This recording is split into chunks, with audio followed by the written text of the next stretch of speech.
But let me summarize for you the kinds of arguments that ultimately brought me around to the position of recognizing that belief in God was an entirely satisfying intellectually event, but also something that I was increasingly discovering I had a spiritual hunger for.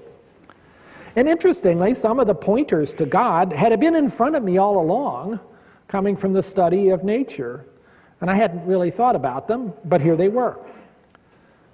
Here's one which seems like an obvious statement, but maybe it's not so obvious. There is something instead of nothing. No reason that should be. This phrase of Wigner, the Nobel laureate in physics, caught my eye because I had been involved, of course, as a graduate student working with quantum mechanics with Schrödinger's equation. And one of the things that had appealed to me so much about mathematics and physics and chemistry was how it was that this particular kind of depiction of matter and energy works. I mean, it really works well. And a theory that is correct often turns out to be simple and beautiful. And why should that be? Why should mathematics be so unreasonably effective in describing nature? There's the Big Bang. The fact that the universe had a beginning, as virtually all scientists are now coming to the conclusion, about 13.7 billion years ago, in an unimaginable singularity, where the universe, smaller than a golf ball, suddenly appeared and then began flying apart and has been flying apart ever since. And we can calculate that singularity by noticing just how far those galaxies are receding from us and things like the background microwave radiation, the echo of that Big Bang. And of course that presents a difficulty because our science cannot look back beyond that point. And it seems that something came out of nothing.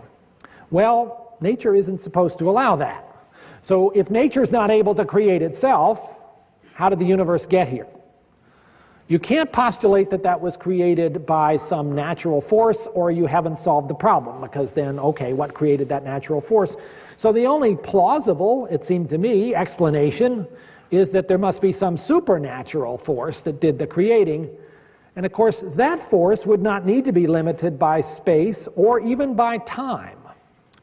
Oh, now we're getting somewhere. So, all right, let's imagine there is a creator, let's call that creator God, who is supernatural, who's not bounded by space, not bounded by time, and is a pretty darn good mathematician. And it's starting to make some sense here. Well, God must also be an incredible physicist, because another thing I began to realize by a little more reading is that there is this phenomenal fine-tuning of the universe that makes complexity and therefore life possible. Those of you who study physics and chemistry will know that there's a whole series of laws that govern the behavior of matter and energy. They are simple, beautiful equations, but they have constants in them, like the gravitational constant or the speed of light. And you cannot derive, at the present time, the value of those constants. They are what they are. They're givens. You have to do the experiment and measure them. Well, suppose they were a little different. Would that matter? Would anything change in our universe if the gravitational constant was a little stronger or a little weaker? Some days I think it's a little stronger, but I don't think it really is.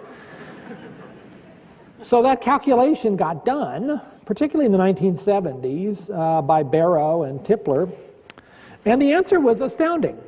That if you take any of these 15 constants and you tweak them just a tiny little bit, the whole thing doesn't work anymore.